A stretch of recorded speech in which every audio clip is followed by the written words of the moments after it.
palabra de Dios, el mensaje fue la importancia de la palabra. ¿Cuántos se acuerdan del mensaje? Ay, qué poco. No podemos vivir sin la palabra de Dios. La palabra de Dios es lo que nos cambia, la palabra de Dios es lo que nos edifica, la palabra de Dios es lo que causa en nosotros ese amor por Dios que de otra manera no podría llevarse a cabo. Por eso esta tarde traigo un consejo de la palabra de Dios que estoy seguro que va a hacerme bien. No porque lo vaya a predicar yo, no porque me haya pasado horas preparándolo, sino porque, como digo siempre, el que habla es Dios. La palabra de Dios no es como mi palabra, porque la palabra del hombre no tiene peso. La palabra del hombre, perdonadme, pero no vale. Pero la palabra de Dios, como dice su misma palabra, es viva y eficaz. La palabra de Dios está viva. Por eso la palabra de Dios, cuando sale de nuestros labios, tiene poder. ¿Cuántos creen que la palabra de Dios tiene poder? Amén. Sin más quiero ir al versículo de la palabra que vamos a tocar esta tarde, que se encuentra en la carta del apóstol Pablo a los Colosenses, capítulo 2, versículos 13 y 14. Y leemos la palabra en el nombre del Padre, del Hijo y del Espíritu Santo. Amén. Dice: antes de recibir esa circuncisión, estabais muertos en delitos y pecados.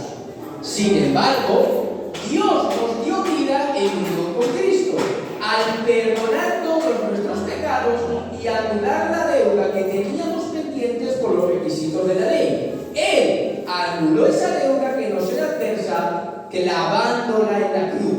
¿Cuántos dan un fuerte aplauso a la palabra de Dios? El tío Luis me presenta el hermano de Dios. Señor y Padre del cielo, su palabra ya de por sí es bendita y ha sido leída, Señor.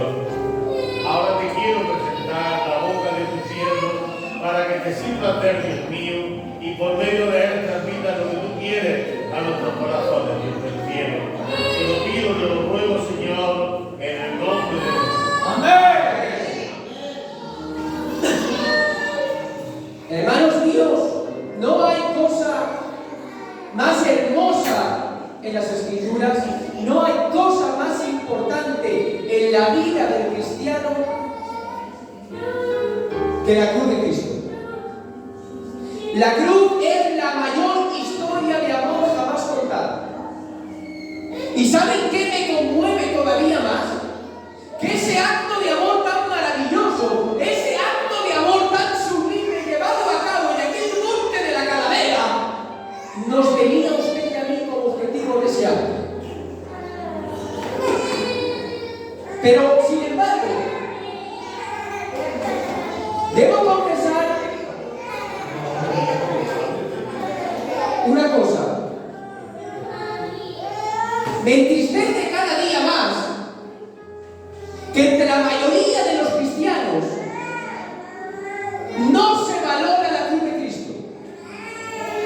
Yo estoy casi seguro que si hoy en día nos pusiésemos a preguntar a cada cristiano del mundo ¿por qué murió Cristo en la cruz? Yo creo que con mucha suerte el 20% contestaría bien. No nos damos cuenta que entender la cruz eleva el sentido y el gozo de la vida cristiana hasta sus niveles más altos.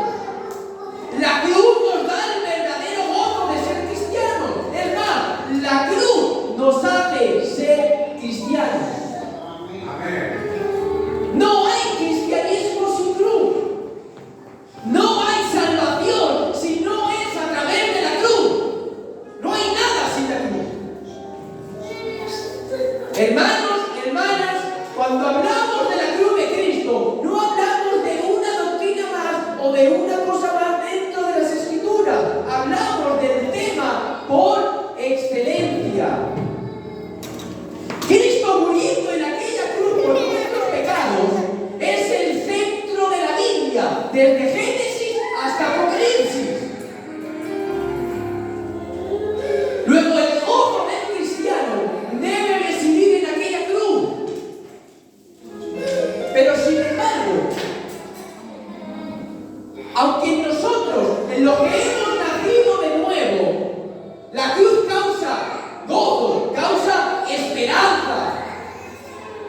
La palabra de la cruz es una palabra que en el pecador causa confrontación. Es una palabra que duele a aquel que no ha nacido de nuevo, porque el mensaje de la cruz es un mensaje confrontativo para el pecador. Porque la perspectiva del hombre, lo que el hombre tiende a pensar constantemente, es que el hombre es bueno. Pensamos que somos buenos y que solo a veces, muy poquitas veces, fallamos y cometemos errores. Decía en cierta ocasión el expresidente de Sudáfrica, Nelson Mandela: estoy seguro que dentro de todos los hombres hay amor y misericordia, porque nadie nace odiando. Y ese es el pensamiento común que todo hombre sabe. Yo creo que si ahora nos pusiéramos en la calle y a cada persona que pasa le preguntásemos: oye, ¿te consideras buena o mala persona? ¿Ustedes creen que alguien se consideraría malo? A la definitiva que quiero llegar es que todos los hombres se autoconsideran buenos, pero me veo en la obligación en esta tarde de lanzar la pregunta: ¿qué piensa Dios? Porque al final eso es lo que realmente importa, ¿no? Y Dios nos contesta. Y Dios nos contesta en el capítulo 3 de Romanos, en el versículo 10, y nos dice lo siguiente: no hay justo, ni aun uno. Todos se desviaron. Aún se hicieron inútiles. No hay quien haga lo bueno. Dice: ni uno. Sepulcro abierto su garganta, con su lengua engaña, sus pies se apresuran a derramar sangre, veneno de víbora y debajo de sus labios no hay temor de Dios en ellos. Qué diferente piensa Dios, ¿verdad? En el versículo que hemos leído al principio, el apóstol Pablo definía por completo el estado del hombre fuera de Dios. Decía: muertos en delitos y pecados. El primer paso para poder aceptar la cruz es aceptar nuestro estado, que somos pecadores, que mentimos, que murmuramos, que maldecimos. Y mejor Pablo. Por eso la doctrina de la cruz es confrontativa contra el orgullo del hombre, porque el hombre se dice a sí mismo: yo soy bueno, pero la cruz le dice: no, eres malo y estás muerto en tu pecado. La muerte espiritual del hombre fuera de Dios es tan real y profunda que dice la palabra que el hombre por sí mismo ni puede ni quiere acercarse a Dios. Amén. Permítame, con mucho respeto, expresarme de esta manera. ¿Un cuerpo sin vida puede hacer algo por él mismo? ¿Puede moverse? ¿Puede respirar? ¿Puede levantarse? No. Pues ese es el hombre que vive fuera de Dios. No podemos, un hombre fuera de Dios, un hombre que no ha sido regenerado por Dios, no tiene capacidad para hacer nada. Joder, José, qué panorama que me está mostrando. El hombre es malo, incapaz de hacer lo bueno y además está muerto en su pecado. Te lo empeoro todavía más. El hombre tiene ante Dios una deuda judicial que no puede pagar. Volvemos a leer Romanos 10. No hay, Romanos 3. No hay justo, ni aun uno. No hay quien entienda, no hay quien busque a Dios. Todos se desviaron, aún se hicieron inútiles. No hay quien haga lo bueno, ni uno. Sepulcro abierto su garganta, con su lengua engaña, veneno de víbora y debajo de sus labios, su boca llena de maldición y de amargura, sus pies se apresuran a derramar sangre, no conocieron camino de paz, no hay temor de Dios en ellos. Estos versículos contienen el esquema perfecto de una acusación judicial. En un juicio, ya saben que está el acusado y frente al acusado hay un señor que se llama el fiscal. El fiscal es el encargado de redactar los cargos que hay en contra del acusado. Pues bien, en este juicio, evidentemente los acusados somos nosotros. Y el fiscal que está redactando los cargos en contra nuestra es Dios. Pero resulta que en este juicio, Dios no es solo el fiscal, sino que también es juez. Y en el versículo 23 emite la sentencia. Dice, por cuanto todos pecaron, están destituidos de la gloria de Dios. Usted y yo, a causa de nuestro pecado, hemos adquirido una deuda infinita con Dios. Porque el valor del delito no se mide por quién lo comete, sino por quién lo recibe. Les voy a poner un ejemplo para que me entiendan. Si yo cometo un asesinato contra cualquier persona, me acusan de asesinato y me caen, no sé, 13, 14 años de cárcel. Pero si yo ese asesinato, en vez de cometerlo contra cualquier persona, yo lo cometo contra el rey de España, la cosa cambia. Porque se me acusa de asesinato, de atentar contra el jefe de Estado, de terrorismo, de sedición, y no salgo toda mi vida de la cárcel. Nosotros al pecar hemos cometido delito contra la justicia de Dios. ¿Qué valor tiene Dios? Infinito, como dice nuestro hermano Alfredo. Un valor completamente infinito. Luego, por consecuencia, ¿cuál es el valor de nuestra deuda? Infinita. El panorama no puede ser peor, incapaces de dejar de pecar, muertos espiritualmente y con una deuda con Dios que no podemos pagar. Hago la pregunta en esta tarde: ¿teníamos nosotros algo que ofrecer para revertir esta situación? ¿Podíamos nosotros hacer algo? No. No hay nada en nuestras manos con lo que poder cambiar eso. Porque necesitábamos a alguien que fuera hombre para que nos representara y que a la vez fuera Dios para que tuviera el valor infinito que nuestra deuda requería, y así pudiera hacer redención, expiación y propiciación con nosotros. Lo acabamos de decir. ¿Quién es el único con un valor infinito? Dios. Se necesitaba ahí con una dualidad de naturaleza, que fuese hombre para que nos representara y a la vez Dios para pagar la deuda. Yo creo que lo teníamos crudo, hermanos.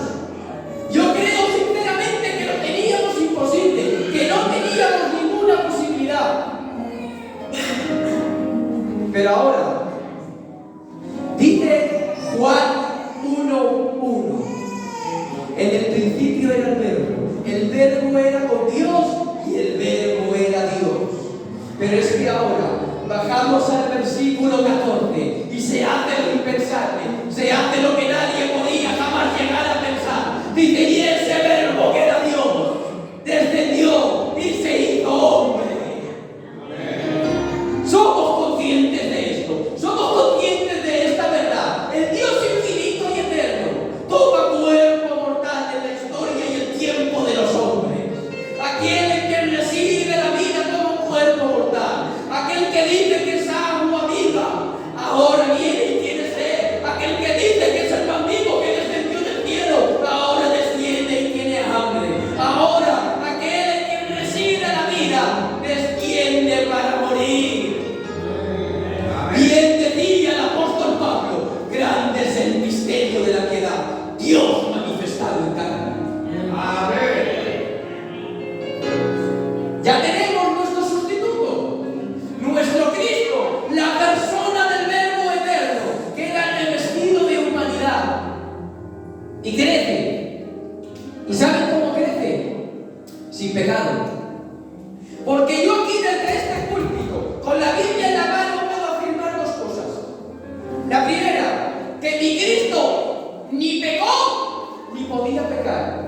Amén. Él era, es y será por toda la eternidad completamente impecable. Porque aunque en él residían dos naturalezas, las dos estaban dominadas por la persona del Verbo eterno. Y la segunda, que nadie en la historia ha sido tan tentado como Cristo. Yo no sé por qué tenemos a veces la percepción de que Cristo fue tentado únicamente en el desierto, en los 40 días del ayuno. Eso fue una parte. Miren, les doy una lógica y después el texto, ¿de acuerdo? Con mucho respeto y con mucho amor. Si yo y usted, que somos simples tizones arrancados del fuego por la misericordia de Dios, Satanás, que Dios nos reprenda, pone tanto empeño en derribarnos, ¿cuánto no más empeño iba a poner contra aquel que nos iba a salvar a todos? Y ahora les doy el versículo. Dice el capítulo 4 de Hebreos, versículo 15: pues no tenemos un sumo sacerdote incapaz de compadecerse de nuestras debilidades, sino uno que fue tentado en todo igual que nosotros, y dice, aunque sin pecado, bendito sea su nombre. ¿Les puedo decir algo? Aunque mi Cristo no podía pecar, aunque Él no podía pecar, Él siempre utilizó la misma fórmula para confrontar la tentación del diablo. ¿Saben cuál? Venía el diablo y tentaba. ¿Saben qué hacía Cristo? Escrito está. Venía otra vez el diablo, tentaba. ¿Qué es lo que hacía Cristo? Escrito está. Te pregunto en esta tarde, ¿quieres ser un cristiano y una cristiana victoriosa en el nombre de Dios? Pues fórmate en las Escrituras, porque no hay cosa que tema más Satanás que aquellos hijos de Dios que viven conforme a su palabra. Pero no se puede vivir por aquello que no se conoce. ¿Cuántos dicen un fuerte gloria a Dios? ¡Gloria a Dios! Ya tenemos otra cosa más. Cristo vivió por nosotros la vida que nosotros no podíamos vivir. Y avanzamos un poco más. Nuestro Cristo tiene un ministerio glorioso de 3 años. Ha sido traicionado, ha sido apresado y ha sido llevado ante Poncio Pilato. Y ahora Poncio Pilato ha ordenado flagelarlo. Antes he dicho que una de las cosas que nuestro sustituto tenía que hacer por nosotros era la propiciación. ¿Qué es eso, José? Miren, Dios es amor. Yo creo que nadie lo duda, ¿verdad? Amén. Lo vuelvo a decir. Dios es amor y yo creo que nadie lo duda, ¿verdad? Amén. Pero Dios también es justicia. Amén. Cuando la santidad de Dios es ofendida por el pecado, su ira debe ser descargada sobre aquel que la ha ofendido para que su justicia sea satisfecha. Amén. Pues bien, dice el apóstol Juan, Él fue la propiciación por nuestros pecados. Para que me entiendan, Jesús, nuestro Cristo, el Verbo eterno, se puso entre el Padre y nosotros, y toda la ira que debía caer sobre nosotros, todo el castigo que nosotros sí que merecíamos, Él lo cogió todo para sí. ¿Quieres saber cómo? Dice que Cristo ha sido llevado al pretorio para ser flagelado. Hermanos, la flagelación romana no tenía límites. Eran expertos en la tortura. Aparte, el flagelo romano era un tanto especial, porque el flagelo romano tenía, al final de las tiras, unas bolas y unas puntas metálicas que tenían 2 funciones. La bola golpeaba y la punta descargaba. Eran tan bárbaras las flagelaciones romanas que a los que se les flagelaba muchas veces se les llegaba a arrancar huesos e incluso trozos de carne. Y por eso pasó nuestro Cristo por nosotros. Y ahora, después de recibir tal paliza, ensangrentado, golpeado, humillado, ha cogido la cruz y con heridas que apenas le permitían mantenerse en pie, ha recorrido los 600 metros que separan el pretorio del Gólgota. Le han perforado sus manos santas, han perforado sus pies y sufriendo ha entregado el Espíritu. ¿Sabes por qué lo hizo? Porque Cristo te amaba. Amén. Lo vuelvo a decir. Cristo te amaba, Cristo te ama y Cristo te amará por toda la eternidad. Por eso fue aquella cruz por ti. Así que cuando Satanás venga susurrándote que Dios no te ama, tú recuérdate la cruz y dile: si siendo yo enemigo de Él, si siendo yo pecador, hizo todo eso por mí, ¿cuánto lo más va a hacer ahora? ¿Cuántos dicen muy fuerte, gloria a Dios?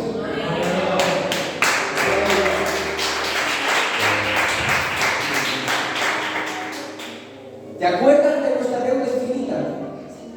Pues resulta que Cristo en la cruz no solo ha hecho propiciación, sino que también ha hecho expiación. Miren, en el Antiguo Testamento, cuando el pueblo pecaba, tenían que coger un macho sin defecto, llevarlo ante el sacerdote. El pecador ponía la mano sobre la cabeza del animal y el animal moría en sustitución por el hombre que había pecado. Pero había un problema, y es que estos sacrificios no podían quitar el pecado.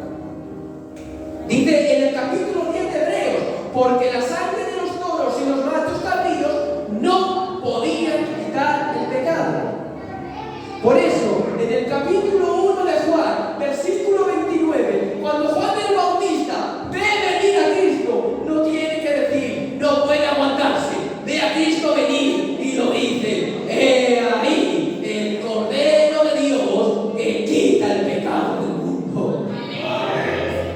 Por eso, en el capítulo 10 de Hebreos, dice: aquí no te complacieron sacrificios ni ofrendas, en su lugar me preparaste cuerpo.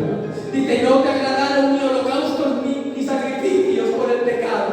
Por eso dije: heme aquí, Cristo ha pagado tu deuda. Yo no lo merecía, usted tampoco, pero Él lo ha hecho. Y ahora ya no hay acusación alguna. Ahora te llama y te dice: ven, estemos a cuenta. Aunque tus pecados fuesen rojos como la grana, como la nieve serán emblanquecidos. Aunque fuesen rojos como el carmesí, como blanca lana vendrán a ser. ¿Cuántos dicen fuerte, gloria a Dios? Gloria a Dios. ¿Cuántas veces ha venido el diablo acusándote? Cuando has tenido una caída, ha venido y te ha dicho: ¿de verdad crees que eres salvo? Pero yo te digo en esta tarde, cuando esa alimaña, que Dios la reprenda, venga a tu vida señalando tu pecado y venga diciéndote que Dios no te ama, recuerda de esto. Dile: cállate, porque ninguna condenación hay para los que están en Cristo Jesús. Voy terminando ya. Toco este punto y termino. Miren, en el templo estaba dividido en tres partes. Estaba el atrio, estaba el lugar santo y el lugar santísimo. El lugar santísimo era donde habitaba la presencia de Dios. Y nadie podía entrar ahí. Solo podía entrar el sacerdote una vez al año para hacer el sacrificio de la expiación. Nadie podía entrar. Quien se atreviera a pasar esa cortina moría fulminantemente. Incluso el mismo sacerdote, si ese día al año entraba sucio, caía fulminado. Porque nadie podía estar ante la presencia de Dios a causa del pecado. Pero es que ahora dice la palabra que mientras nuestro Señor Jesucristo está en la cruz, ha pasado algo tremendo, hermanos. Dice que en el momento que nuestro Cristo ha dicho ese consumado es, dice que en el templo la cortina del lugar santísimo se ha resquebrajado de arriba abajo. Ahora ya no hay separación que valga. Ahora, por aquel sacrificio en la cruz, tan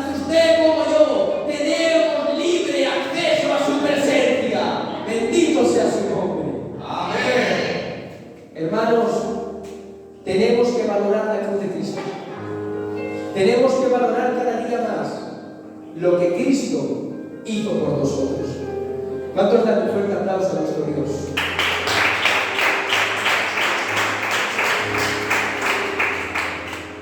Pues hasta aquí lo que Dios ponía en mi corazón. ¿Cuántos se han bendecido hoy? Amén. Damos gracias a Dios porque nunca falta su palabra. Amén. Porque ningún hijo suyo mendigará pan. Amén. Y nada, vamos finalizando el culto, a anunciar algunas cosas. El pastor me llamaba esta tarde y me decía que tenía algunos compromisos con el tema de la casa y que esa era la causa por la cual no podía estar hoy entre nosotros. Nuestro hermano David, como creo que casi todos sabéis, tiene el coche roto y esa es la causa por la que tampoco está con nosotros. Y nuestro hermano también el candidato, el José Redondo, no está con nosotros por temas de trabajo. Los demás no lo son. ¿De acuerdo? ¿Cuánto ha salido de ofrenda, tío? 13 euros para la gloria de Dios. Amén. Nos ponemos de pie y el tío José despide este culto en las manos del Señor. Gracias, Padre, por este culto que hemos tenido, por el servicio, Padre mío, por los cultos entrantes, Padre, que sean